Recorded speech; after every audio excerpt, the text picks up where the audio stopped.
Hey guys! Hello. I'm for sure gonna spill this at least once. I'm very terrified. You know, we're sitting here, we made some hot chocolate, starting off this episode. I learned a very important lesson that marshmallows disappear in hot chocolate.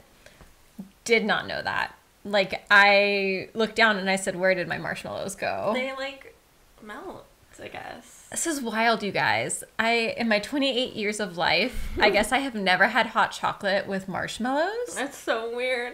And I'm blown away right now.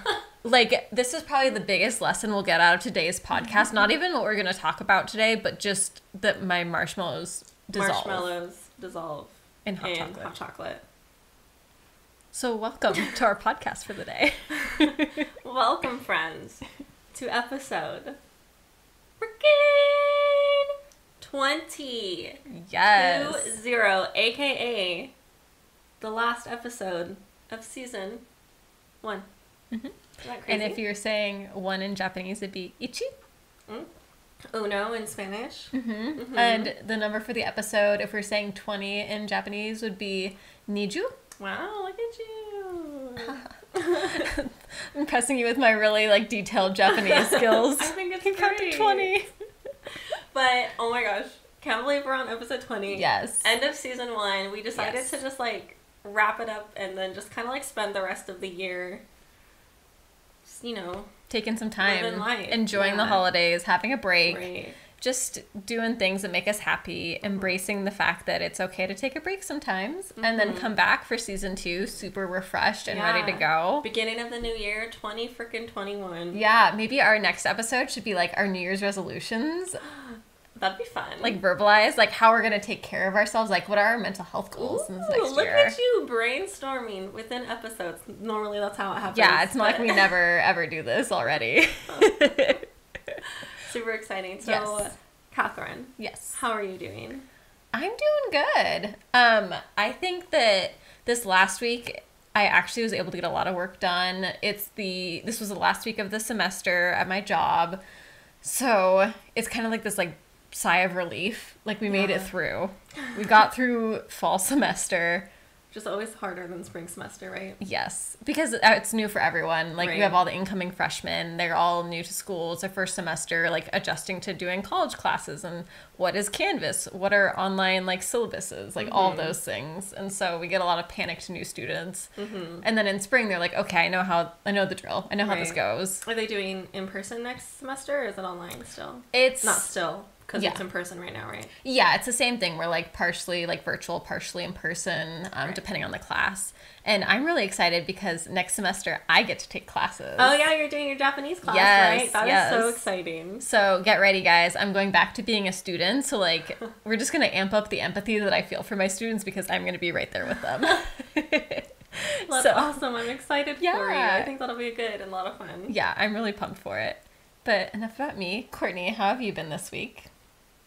I've been okay. I've been good. Mm-hmm. I've been good. I've been working a lot. And even Nate pointed that out earlier. He was she's been way busier at work than she normally is. And I think it's just because, it's the end of Q4. Mm-hmm. We had, a big holiday festival. Not, big. It was a drive-through where we, gave away a bunch of turkeys. We also did, drive-through testing events for both, getting the flu shot and getting, COVID tests. And so we had to really prepare for that because it's also the first time it's ever been drive-through. Normally it's in person and it's this really big fun event. I'm a little bummed I didn't get to experience that because I did see videos of it from last year. Yeah. It looked like it was a lot of fun. Yeah.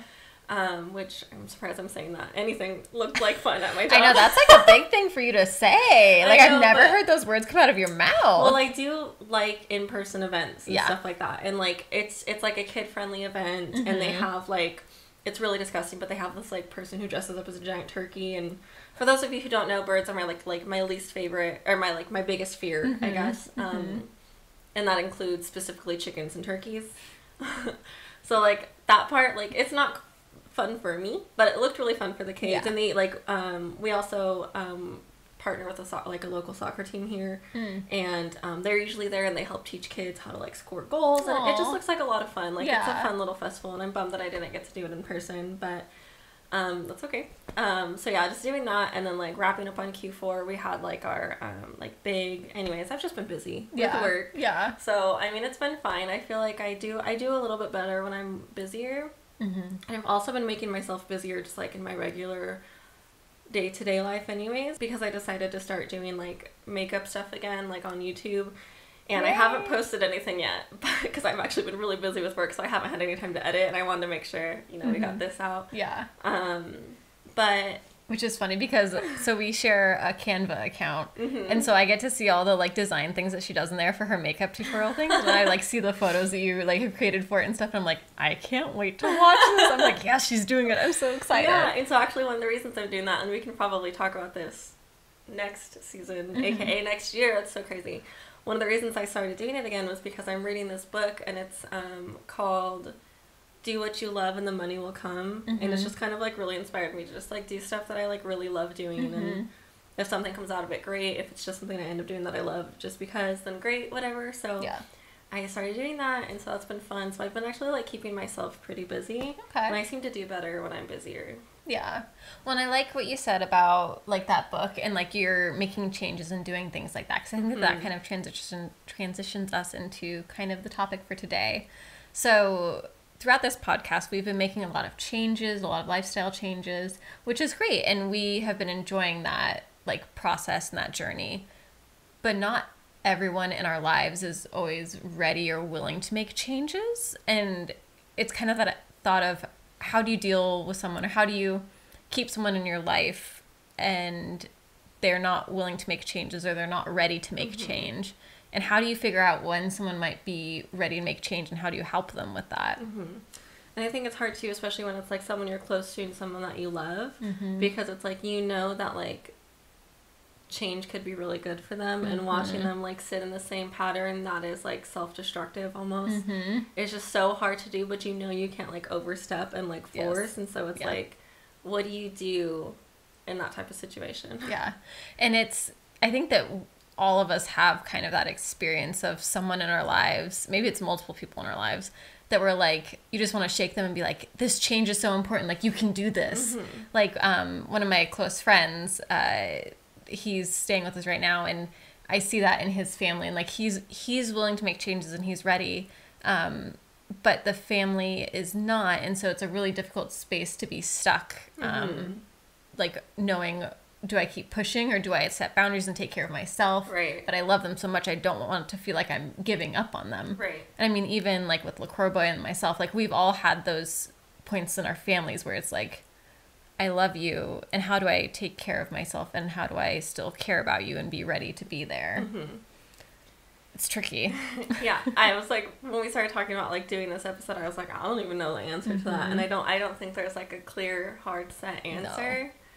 So it's important to talk about, because it's like, you're right, like how do you handle this? Like how do you know when, you know, when to set that boundary and take that step back, or when do you know when it's getting to be too much and to step in? Yeah. And one thing in the therapy world that we do, we kind of look at what's called stages of change.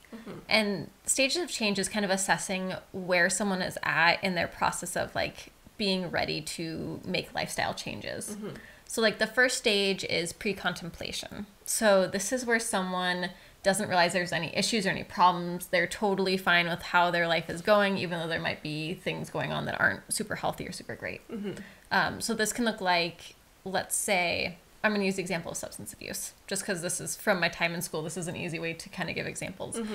So someone that is in the pre-contemplation stage with substance abuse, they might think like, oh, like I'm fine, I'm still functional, this isn't causing any impact for my family. I have control over it. Yes. So they aren't aware of any like problems or issues. And then you get to the next stage, which is contemplation. And this is where someone starts, you might know some start saying like, okay, maybe this isn't the best, maybe this isn't healthy, maybe this is impacting people. Right. I was trying really hard not to spill. Sorry. It's okay. I like took a sip earlier of my hot cocoa, and I was like, this is hot, and I tried not to like make slurping noises in the microphone. Oh, mine's not that bad. Maybe I can just handle it. I don't know. It's very yummy, but I had to switch hands. But anyways, I'm so sorry to interrupt. It's okay. I just felt myself being like, I could sense it too, and I was like, what's happening over here? just had to switch sides. So they start to kind of verbalize more so like, okay, maybe this isn't healthy. Maybe there is something that's not okay. And then you move on to the next stage, which is preparation. And that's where someone kind of starts verbalizing like, I am thinking about making changes. They haven't fully committed, but they're expressing like, I think I might want to try, let's say you're dieting. I might want to try eating healthier. I'm thinking about trying like the Whole30. Yeah. Something like that, where they start having that language. Because all of this is like thinking about the language that's being used and the actions that are happening. So you hear those things. And then the stage after that is action. So this is when someone is actually working towards that change. So someone that's in the action stage of doing the Whole30, they are now actively buying the groceries that they need to do. They're making those meals. They haven't completed the Whole30, but they are starting. They're taking those actions. And then the next stage after that is maintenance. So it's like keeping it up. yes. Yeah. Yeah. Maintaining it. Exactly. So thinking about the Whole30, I think the general idea of Whole30, granted I've never done it, but I've heard a lot of people talk about it. So Justina, who was on an episode of, or on the podcast as a guest speaker or guest host, whatever you want to call it, a few episodes ago, she does Whole30 a lot, and she does it like, she'll do like once a month, or not once a month, she'll do it for 1 month, and then she'll like take a month off, maybe 2 months, and then do it again, and so. Yeah. And I think the general idea of Whole30 is like supposed to be lifestyle change, where like you more consistently eat that way or act that way. Right, and it's kind of just like trying to get yourself into that habit. Yeah. And so maintenance stage would be someone that has like completed the like Whole30 days. They are kind of just continuing that behavior that they've incorporated into their life. So that's when it starts to kind of get more into like routine habits and things where you don't have to think about it as much. Or like if we're going back to the example of like substance abuse. Someone that has been sober for a while and they're kind of just maintaining that sobriety. Whereas the action stage that was the previous one, it might have been like going to rehab or going to counseling. And then the maintenance is like where they're continuing those behaviors that they've learned. Yeah, and like maybe like continuously going to like meetings and keeping up on that and stuff like that. That makes sense. So when thinking about like family dynamics and friends and loved ones that aren't ready to make a change, what is the language that they're using? Have they expressed that they're thinking about making a change, or are they even verbalizing any of that? Are they in the like pre-contemplation stage where they're like, I'm fine, I don't need change? Yeah. Okay. And so like really focusing and paying attention to like that word. So what about, you know, something other than like substance abuse, for example, like say, you know, there's someone in your life who is really struggling with like depression and they know that they're going through it, but they're, you know, not quite ready to get the help. They're not quite ready to, you know, talk about it with anyone, but you can tell that, you know, it's affecting them a lot. Like, how do you go about that kind of a situation? Yeah. So I think I can kind of come from it from two perspectives. So first example is my own experience with depression and not being ready to like take medication. So LaCroix Boy had expressed to me a while ago, he's like, have you thought about medication? I think that you should take medication. And because I wasn't in the stage yet where I was ready to even like deal with that, I was like, no, like I might be sad, I might be depressed, but I'm not like that sad, I'm not that depressed. And so I would feel kind of stubborn or on guard or like push back, like because like defensive. Yes, exact word, perfect. Because I wasn't ready yet, I wasn't in that stage of change. But then like as like I moved forward, like I started expressing like, I'm thinking about this, like maybe this might be an option. And then it was like the encouraging words from LaCroix Boy that was like, yeah, no, I think that that's a good idea, I support you.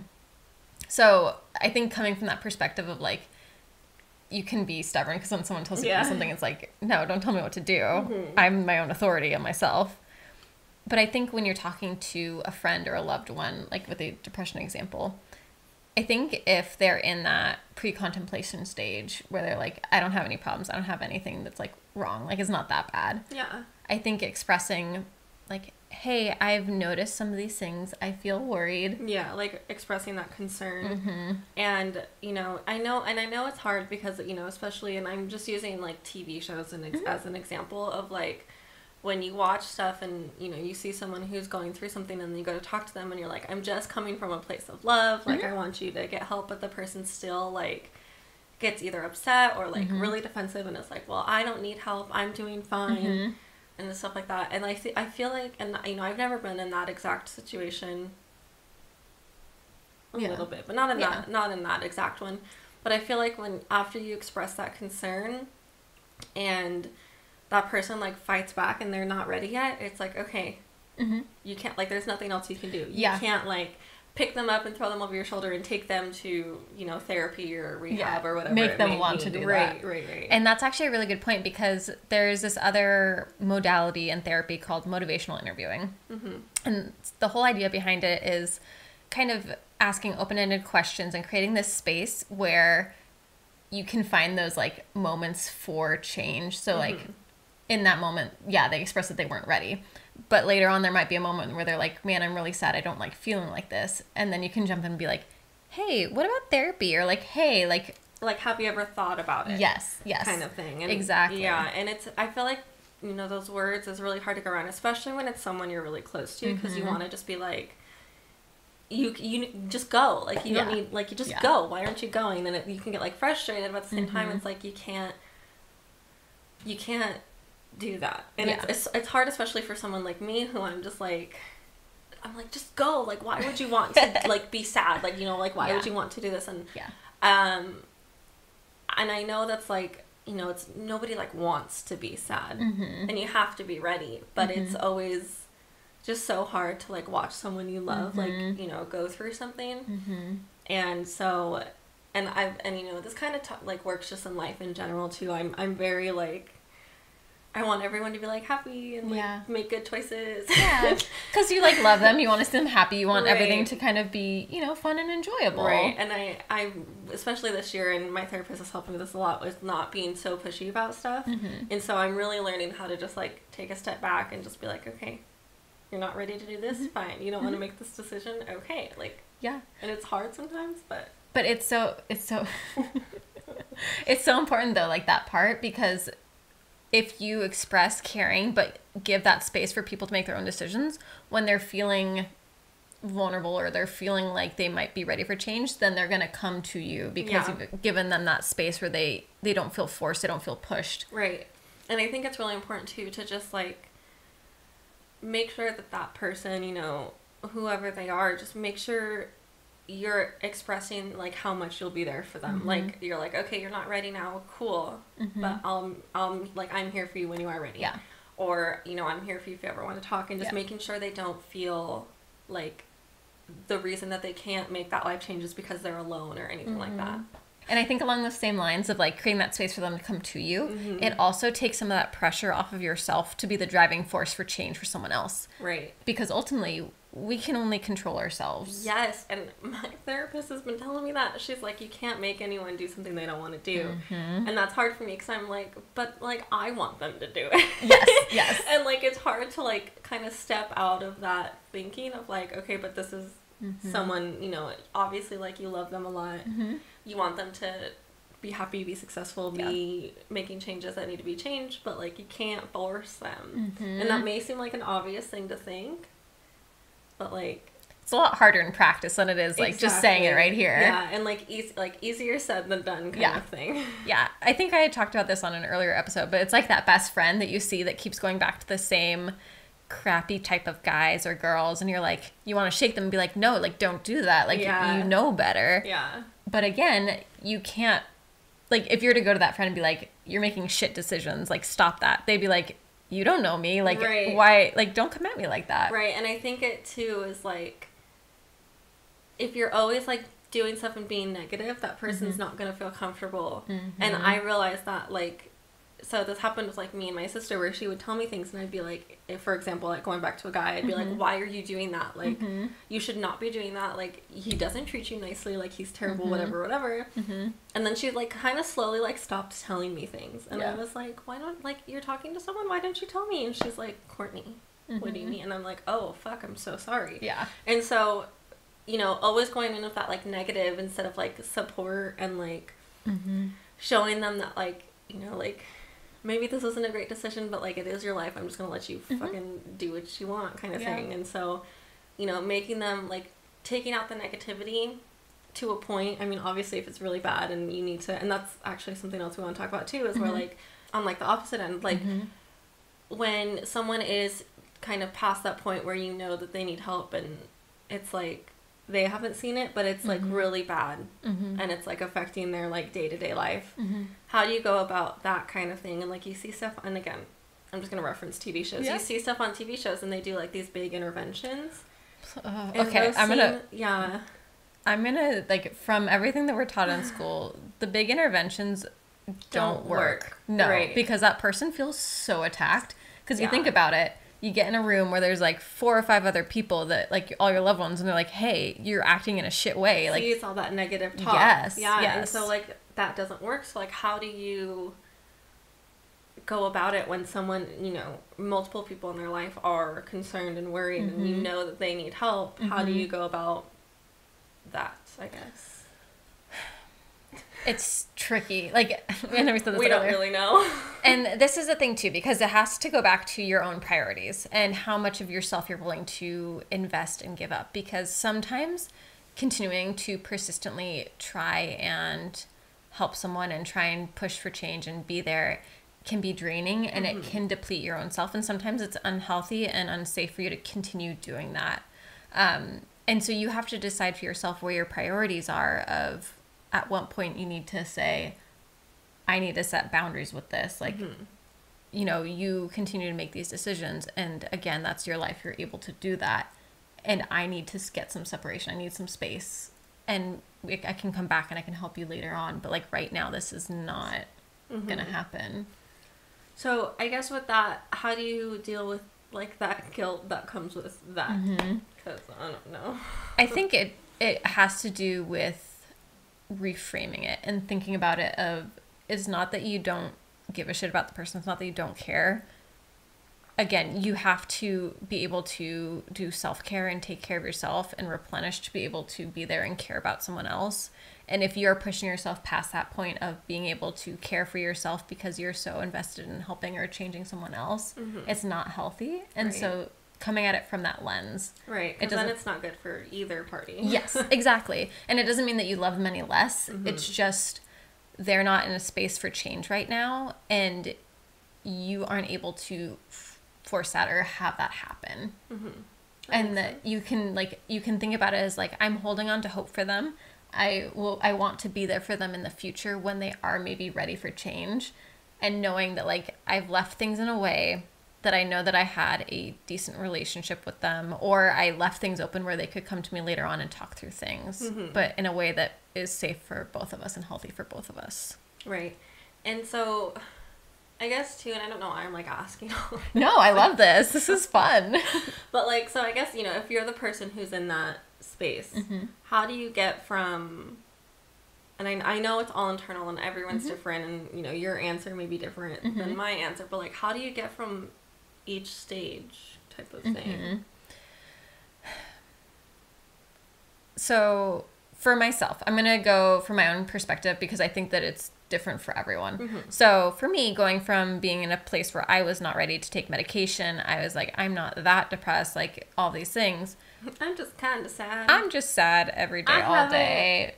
Eaten in 4 days. It's fine. Haven't really gotten out of bed or gotten ready in a week, but you What's a shower? No big deal. So for me, it was like seeing over time and noticing the little things for myself that I wasn't able to do anymore, or the ways that I had changed. And so seeing those changes, seeing those things that I used to enjoy or used to be able to do and I couldn't do now, and seeing the negative impacts, which I think sometimes when we're trying so hard to help someone and like make things okay for them, that person doesn't see those negative impacts, which a lot of times brings about the change. Those negative impacts were what caused me to have the realizations of like, this isn't okay. I think I need more help. Because a lot of times, like, I think last episode when we were talking about the enabler or the hero in the family that takes care of everything and kind of keeps the person that is dysfunctional away from the negative side effects, it continues that behavior and doesn't cause those negative, like natural negative side effects. Side effects isn't the right word, but like repercussions. There we go. There you go. So I think that that's part of it. Or, you know, I know for some people, they saw other people kind of progressing in life and doing more things that they themselves weren't able to do. And they're like, I want to have a family. I want to have the stability. Yeah. And something that I'm doing right now is not allowing me to have that. And so it can be different for everyone, like how they see those changes. Yeah, and like I said, like I know it's going to be different for everyone, and I wish there was like one strict, solid answer. It'd make life so much easier. It like, really would. I think a lot of us would be out of a job because if it was just like a straightforward, like same for everyone. Right, if we could just be like, be happy. Do A, B, C, D, and you're good. Right, that'd just be so easy if we were like, okay, get up and take a shower. Yeah. Go to therapy. You're fine. Voila. That'd make life very easy. And yeah, here we are. Life is not that easy, unfortunately. No. And I think a lot of times, too, it takes a lot of introspection for people to move in those stages of change. And depending on what someone's past experiences are, like if it's due to trauma, again, it might take time where they're not ready to process that. Right. It can be scary. Yeah, and I was going to say, I think a lot of that, you know, is like led from fear. Because it is scary, and it's a scary thing to like, just change in general is scary. Change isn't easy. It's not very fun. It can be. It can be easy. Oh, yeah. It can be fun, but you know, a lot of the times it's not that fun. Yeah. It's scary. It's, you know, you don't know what's happening, and you know, my therapist talks to me a lot about like the unknown, because I'm always like, well, what about this in 5 years? And she's like, you don't know what's gonna happen. Like, Yeah, we hardly what know are what's you going to happen in a doing? month from now, let alone like tomorrow too. Like, Right, and so that's you know, that's very much where she's just like, you can't like, I don't know, you're like living in that fear, and it's I think that fear is a big thing that holds people back from making these changes. And so, you know, like making that decision to make the change and to be ready is a very brave, very awesome thing to do. Yeah. So if you do get there, when you get there, just know that you have 2 people in your corner who are very proud of you. Yes, definitely. And I think too, it's something that, you know, can look very different. So like some people make changes really fast, like drastic changes, and for other people it's like little changes over time. Like for me, I took medication and like what a change real quick. But for others it might be smaller actions that build up to something big. So you might not notice the changes right away, but then over time you start to see these things come into play. Right. And see, when my doctor offered medication, I jumped right into that. I was like, yes, please, like I'm not doing okay. I need that extra help, but I know it's not, people don't take onto it that easily. Yeah. But I was like, please help me. You're like, my body is ready and willing. Right. I was like, I cannot have this like 125 heartbeat just fucking sitting here on the couch. Oh, yeah, no. I cannot, every time I'm falling asleep, think that if I, like, we were watching this show earlier and someone was like, every time I fall asleep, like, I was scared I was going to die. And I was like, damn, me too. You're like, wow, what a coincidence. Same. Just scared I wasn't going to wake up, and I couldn't keep doing that. And so when that medication got offered. That offication. Right? When that medication got offered, I was like, gimme. And I think one other thing I want to highlight too is we can say like, how could someone want to be sad? How could someone want to like be in the chaos that is their lives? And this goes along the same lines as what you're saying with change. Sometimes that chaos and that sadness or whatever they're going through is comfortable. Right. It's what they know. Exactly. It becomes what they know. It becomes just like what their life is. Like kind of talking about like with my friend earlier in the family dynamics and stuff, it feels chaotic, but that's like their normal. Right. That chaos is their normal. That chaos is what they expect. If they make changes and they kind of adjust the family dynamics and the family roles, then it's like, what role do I serve? How do we interact? What other things below the surface do we have to uncover and work on to make these healthy changes? And do I want to do that? Yeah, and I feel like too with change and, you know, with these stages, there are a lot of things to process in your head, and there's so many questions, and there's so many like what ifs, and there's so many like, but I'm comfortable. There's so much like, but this is my life, and Yeah. it's really hard to get past all of that. Yeah. And with these stages of change that I mentioned earlier, it's not linear. It's not like you just like go Right. from one step to the finish line. It can be very back and forth. So you can be in Skip one. Yes. Yeah, you can be like pre-contemplation to straight up in action where you're like, all right, and I'm jumping into this. Or you can be in action stage and then kind of go back to like pre-contemplation where you tried things and you're like, oh, this didn't make a huge change. Like, I don't have a problem. Yeah. Nothing's wrong. So it can kind of fluctuate. And it's not like if you go from like action stage to contemplation, it's not like you've failed or anything like Right. that. Like, you're not taking any steps back. Like, it's okay to... Yeah. Like, it's scary, so it's okay to kind of... Yeah. It's like that. I don't know if you've seen this image on Instagram, but it's like this graph of like what we think change should be.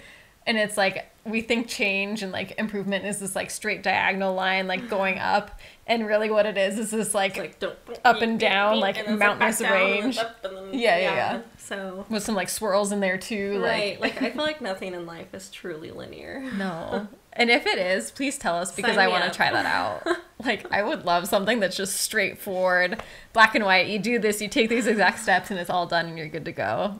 I don't think that's how life works, Catherine. I'm so sorry. I would love that. I could work the shit out of just some straight up directions and things to do. I'm like, I could own this. Unfortunately, Yeah. that's not where we are, man. No. You got to just take it one day at a time, stay in the present, enjoy the beautiful moments that you have, whether you're just learning that marshmallows melt in hot chocolate or wearing cute matching pajamas with your best friend that you just got in and you're so ready to do it. You know, I think it's that staying present in the moment. What are you like doing right now? Doing that mindfulness and just going with that. Like you Right. said, not worrying about what happens in 5 years. Like some future planning is good. Right. And like we said earlier, it's much easier said than done, but if you keep practicing at it and kind of like try to be mindful of it, it might get easier along the way. Yeah. So I think overall, kind of the takeaways that I think would be important for this is being mindful of like the language and behaviors of others to try and figure out where they're at in their like readiness for change. Because then you can figure out how to talk to them or how much you should push or how much you should kind of back up and take care of yourself and set some boundaries. And I think knowing that if you are there for them, you've expressed that caring, that means something. Like that'll stick with someone. Even if they're not ready to talk to you then or to create that change, that stays with them. Right. And they might down the road be ready. We talk about planting seeds of change where like you might not see that change happen. It might be years down the road, but by being present with that person and expressing that care and that compassion, it might have really big impacts later on. That was beautiful. Wow. And on that note, guys, thank you so much for sticking around with us, not only just today, but this entire first season. Yeah. This whole first 20 episodes. Oh my gosh. Right? The whole Wild. like second half of 2020 we've been doing this. Yeah, it's pretty crazy. Here's to hoping for an exciting 2021. Right? Here, let's hot chocolate cheers to 2021. Clink. And we'll have even more fun things in store for next year. I was going to say next semester. I'm so used to saying that at work. For next year, For 2021. next year. Oh my gosh, I still can't believe, honestly, that it's the end of, like, almost the end of 2020. Well, Sayonara. Yeah. That's actually a Japanese term, I know, you know, that's why I right? went to look at you and I'm I was like, so wait. proud. I feel like it's like everyone knows that. I did not know that I that also was don't know why, Japanese for a like- really long time. I like Salute, saluted sayonara. with it. Sayonara. Oh man. But just because we're not posting podcast episodes doesn't mean we're like gonna be gone. No. You can follow us on Instagram. We'll be posting some fun stuff on there as normal.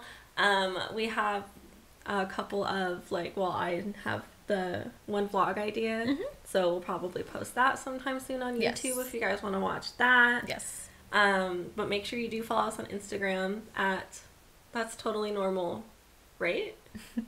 And feel free to DM us if you just miss us and you have a situation. I think it'd be cool if you guys had any like tricky situations or you're like, how do I handle this? Send them our way. We could talk Especially about during the it. holidays, man. Oh yeah, things get tricky during the holidays sometimes. A lot of times. Right. So please, please, please enjoy the rest of your year and be very safe and have fun and just enjoy your time. Yeah. And I guess we will see you guys Next frickin' year. Next frickin' year, man. So weird. Bye, friends. Matane.